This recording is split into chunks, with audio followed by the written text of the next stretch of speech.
Namaskaram, Govind Dev Ji. Namaskar, Swamiji. Sadhguru Ji Maharaj. Namaskaram, wonderful to be talking to you. Namaskaram. Really speaking, I am so much excited today that a world teacher like our Sadhguru Ji No. has Please. accepted to guide us, and that too on a very short notice.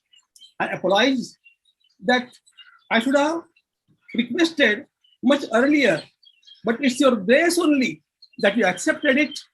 I bow before you my When hundreds and hundreds pranams for you. you're continuing Krishna's work, how can I say no to you? It's the grace that you are showering upon us. Today, as Bhagavad Gita has said, Sadvidya pranipatena pariprashnena sevaya upadekshanti te jnanam jnaninas tattvadarshinaha. Those great seers guide you only when you offer your pranams at their lotus feet and ask some questions. We, for last 6 months, during this COVID period, are working. Really speaking, we have been working for 36 years for this cause, but it was never online. But this COVID has compelled us to come online, and it has turned like a miracle.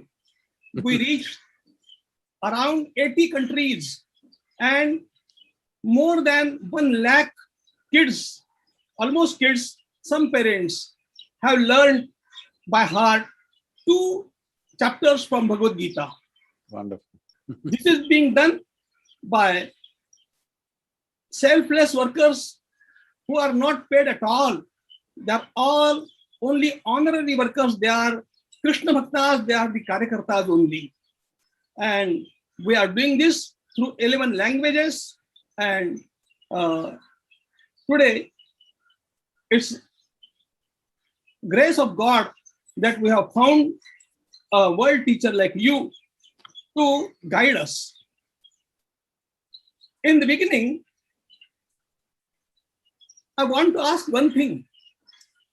From the beginning, we have emphasized upon one thing, that we may read Gita from any language, from any translation. But when chanting, we should emphasize only on the Sanskrit text, because they are the words that have come from the lotus mouth of Bhagavan Krishna, and therefore they are like mantras. And therefore, all this Gita teaching is done through Sanskrit text only, as far as the chanting is concerned. For explanation, we use all the languages. With folding hands, I am asking a question. Are we right in giving that emphasis on the Sanskrit original Gita text? That should be clarified by you. Your clarification shall be a great guidance for us. See, at a time like this, as you said, there has been a pandemic, and second wave, third wave is coming in many countries, and the UN agencies are predicting a mental health pandemic, a suicide pandemic. A massive number of people are committing suicide. For example, in the year 2020, in Japan, more people committed suicide than they died of COVID infections. So when human beings are going through this kind of strife within themselves, there is a challenging situation around us, but when they are going through a strife like this within themselves, in my humble opinion, I don't think we should limit the power and the wisdom of Gita from reaching people simply because of our love for our languages. We may have much love for the language, and there is a science behind the utterance of Sanskrit language, there's no question about it. But I think the understanding, the wisdom and the knowledge of Gita should go to people first. Chanting because chanting is like converting people culturally into our way of life. I do not think we should impose that. Those who are willing, we should encourage them definitely towards that. But we should not make that compulsory because it's very, very important this knowledge goes. Why I'm saying this is, see, there are many kinds of belief systems, philosophies in the world.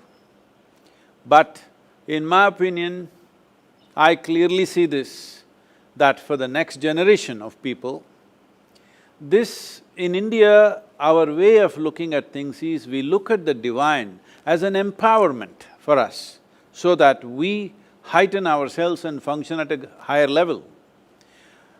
The most important aspect of Krishna's teaching, I am not see, I myself cannot read or speak Sanskrit, I am an ignorant person. In front of you, you're all scholars.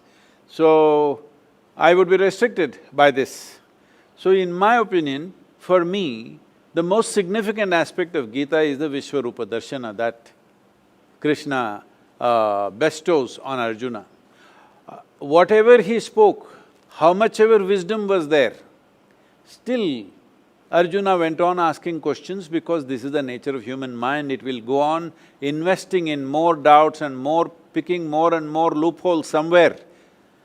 But the moment he shows him who he is in terms of his inclusiveness, how the whole existence is a part of himself, and he is showing this because he also wants to convey to Arjuna and everybody in the world that this is your nature also. If you are willing, if you open up your…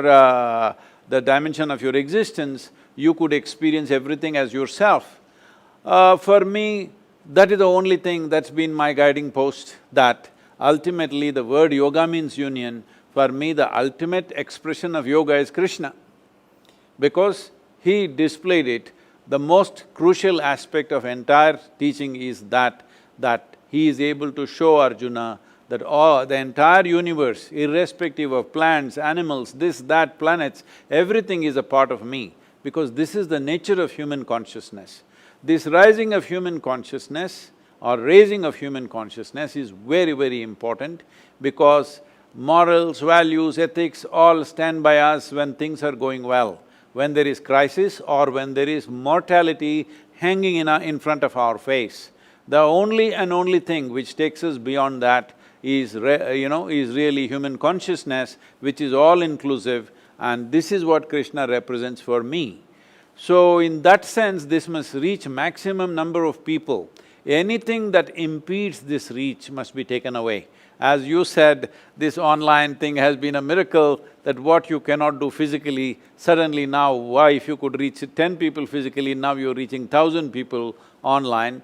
But this can be multiplied in such a way, if you translate this into 30 different languages in the world, you can reach billions of people, and that is more important for me than sticking to the language. Language has its power, language has its significance, but above all, people understanding there is a universal way to exist is more important for me than the language. We shall certainly follow this advice and shall try to reach utmost people. Can I ask one more question? Yes, sir. Today, we want to know what can be the essential message for global youth from Bhagavad Gita. If we want to look at something as a message, I think the most significant message of not just Gita, Krishna's life as a whole is… see, in many ways his life is full of strife. There are so many wars, there are fights, there are people who are extreme levels of evil intentions and actions. So his life in many ways is full of strife and challenges. Our pandemic challenge is nothing compared to the challenges that he faced in his life. So even though all others, the Pandavas, the Kauravas and various other parties who are involved in this drama, they all suffered immensely either because of anger or hatred or anguish or shame, many things happening to everybody. But Krishna was one person who went through this entire serious drama very virulent drama, if you ask me, and a terrible war and everything, with a big smile on his face, playfully. So the most significant aspect of life is to be involved, to be absolutely involved. At no point did he show that I am not involved. At every point, in every small thing and big things, trivial things and significant things, in everything he is involved absolutely, but absolutely playful, unentangled, involved but not entangled. I think this is the most important thing that needs to happen to human beings, particularly the next generation of youth. They must understand involvement does not mean entanglement. You can be absolutely, totally involved in everything in your life, but unentangled. In my understanding, in my experience of life, I think that is the most significant aspect of Krishna and his teaching, because to go through life playfully, to carry life, the most serious aspects of life, lightly in your life, because after all, we are here for a brief amount of time. We are not permanent dwellers here, we are mortal human beings. Today we are there, tomorrow we'll be gone. We need to learn to handle this life lightly, then we will do appropriate things. The moment we get serious about everything, then we become sick. See, at least in India, the way we speak English language, if somebody says, my grandmother is serious, we understand that she is dying. So, if people have become serious, they must understand they are moving away from life towards death. I think most important aspect of Krishna's message is, it's life, life and life. While listening to this reply, I just remembered that our Sadhguru Maharaj is himself an example of this. I had always got great respect for Sadhguruji, but it reached its ultimate height when I came to know that he has started the movement for the freedom of Hindu temples in Tamil Nadu. Today, he is involved in the whole movement. We assure that we are all with you, and we desire to start the movement for the whole of India. But at this point, what I remember is, Sadhguruji is involved but not entangled in the movement, and therefore he is just setting an example before us, in front of us, for how to live the life. It's a very great message for the global youth. This is a very important thing, because see, the basic infrastructure in this country which kept the Hindu way of life alive, because Hindu way of life is not run by one head somewhere, there is no one belief system, there is no one book, there is no one principle. Everything is entertained and everything is respected and regarded. The variety of spiritual processes, all of it has been respected. Karma, Gnana, Kriya, Bhakti, everything on the same platform. We are not separating those two as one superior to the other. But at different times, maybe different things become significant in human evolution. At different times of history and time, certain things become more dominant than the other, that's a different matter. But we have not ever thought, this path is superior to that path is superior to this. So in this context, temple infrastructure was the main infrastructure where nobody ever led a prayer or a teaching, but people went there to imbibe that energy. We go to a temple not to pray, but to have darshan. We want to see and imprint that divine image within our hearts and come out. We are not going there to pray, we are not going there to petition God. He need not talk to us, He is silent, but we want to take His image into our hearts. This is the nature of the Hindu temple. But now, to keep this as a vibrant image, the murti, to keep it alive, there are many processes. When these processes are run by people who are not involved, who are just government employees, well, these processes are all dying As the government has admitted over 12,000 temples, there is no puja happening, even one puja is not happening. 37,000 temples, their income is less than 10,000 rupees per year. And 34 temples, 34,000 temples, there's only one person in the temple doing puja, maintenance, security, everything one person, and he's paid 1,500 rupees, 30 rupees per day, something like that. So, when this is the condition, I feel devotees must take into charge, but for this everybody needs to come together. I am seeing that I am receiving a lot of abuse now myself, and they are not even sparing my mother, they're abusing everything. And unfortunately, what I see is very strong devotees, genuine devotees are also misguided by certain vested interests, and there's a lot of reaction. It is very important that we present ourselves with a single face, not one against the other, because this has cost us enormously in the past. Enormously in the past, through the invasions, through occupations, we have paid a huge price, at least in free India.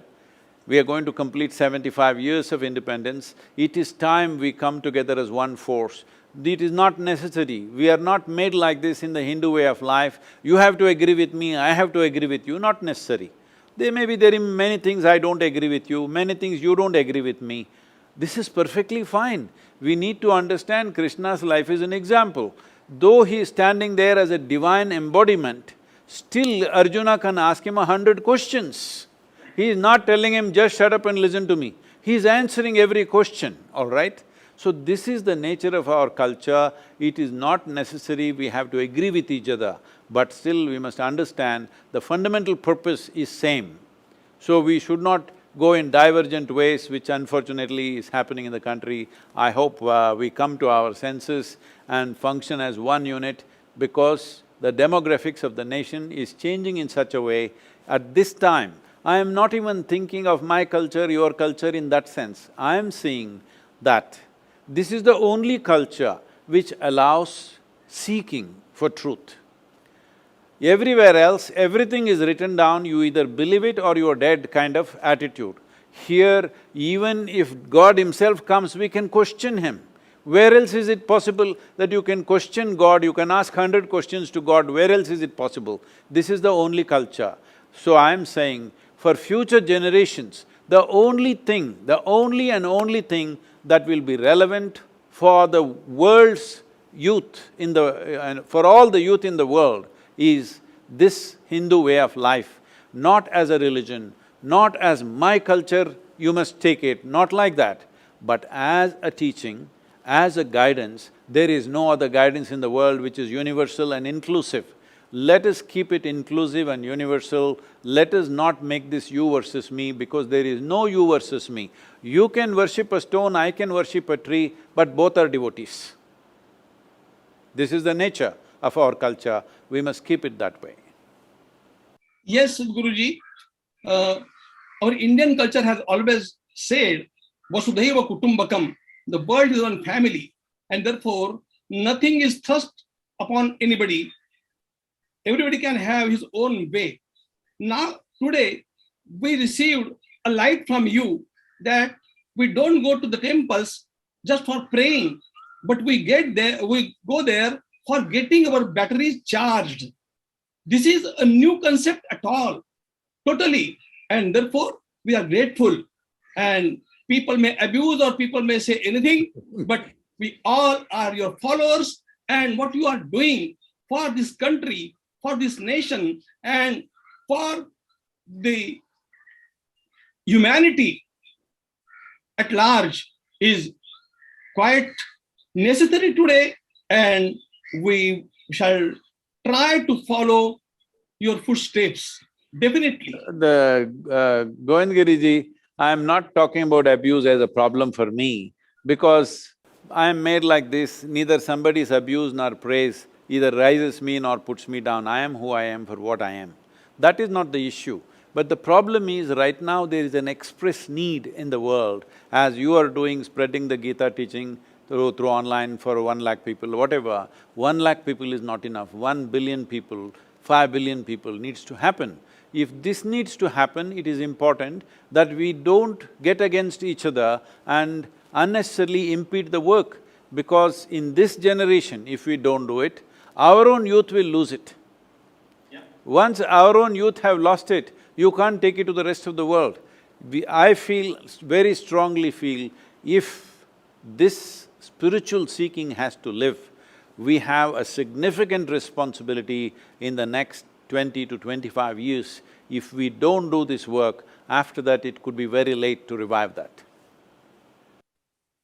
All of us are committed for this cause and we shall take it ahead, definitely. Can you please guide how Bhagavad Gita can be useful in these days of pandemic for all the people? See, I am not an expert on the Gita as you are, Swamiji, but in my understanding… Whatever you are speaking is Gita only. This is what my being sings within me. I've unfortunately not spent, because I got all Western educated, I did not go into the scriptural studies in any way. But in my understanding, what I see is, when you say Gita, we are not talking about a song that somebody sings. We are talking about a song that our soul sings. My body and your body may sing different songs. My mind and your mind may sing different songs. My emotions and your emotions may sing different songs. But my soul and your soul cannot sing different songs. It sings only one song. Great. And in whatever ways they have tried to put it into language, because putting this into language is not easy.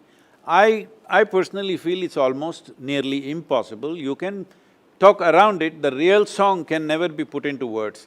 I think Gita is one of those efforts to put that into words in the closest possible manner, which has come to us through the ages, from the time of Krishna and Mahabharat and whatever. So, in this context, what is the most important thing? Simply means this. Well, Krishna is an embodiment of yoga for me, because you can only be playful even when there is life and death situation, not just for you, for everybody who's dear to you, there is life and death situation, you are still playful. This is only possible if you are well established in yoga. If you are not well established in yoga, life situations will squeeze you, life situations will crush you, life situations will make you different kind of person in different situations. No matter life or death, still you are at ease and you're playful. This is only possible if you're deeply rooted in yoga. So as far as I'm concerned, people may see Krishna in so many ways. In my experience, he is an ultimate yogi. That's how I see him. In Bhagavad Gita also, Yatra Yogeshwara Krishna, he is not only a yogi, but he is Yogeshwara. He is the highest form of yoga. And the way you are guiding people, when Sadhguruji was not there in Coimbatore, I had been in the ashram. Oh, really? I'm sorry, Yeah. I didn't know. Yeah. I'm sorry I was not there. And I imparted this to you when we met in Omkareshwaram. But what I'm saying today is, everywhere in every nook and corner of that ashram, we saw that you have tried to protect our Indian vision, our Indian culture, totally. This is the great challenge, and the wisdom that has come from ages, it has been not only imparted intellectually, but people are given, the kids are given that atmosphere that so that they can be molded that way. We are trying to do the same thing, Sadhguruji, and therefore we shall require your guidance for this humble work many a times, not just once. Today we are very much grateful to you that you have given so much of time and showered your grace upon us, but yet we are thirsty. We shall again request some time not take much of your time, but your blessings are required. Even though you speak for some minutes, that shall be inspiration for us for years. And therefore, prostrating myself at your holy feet, I again express my gratitude. Pranam, pranam, and pranam. Namaskaram to you, Swamiji. The work that you're doing is very important in the world, and we are always available for you in whatever way possible. The best that we can do, we will do for you. Namaskaram and thank you very much. Namaskaram.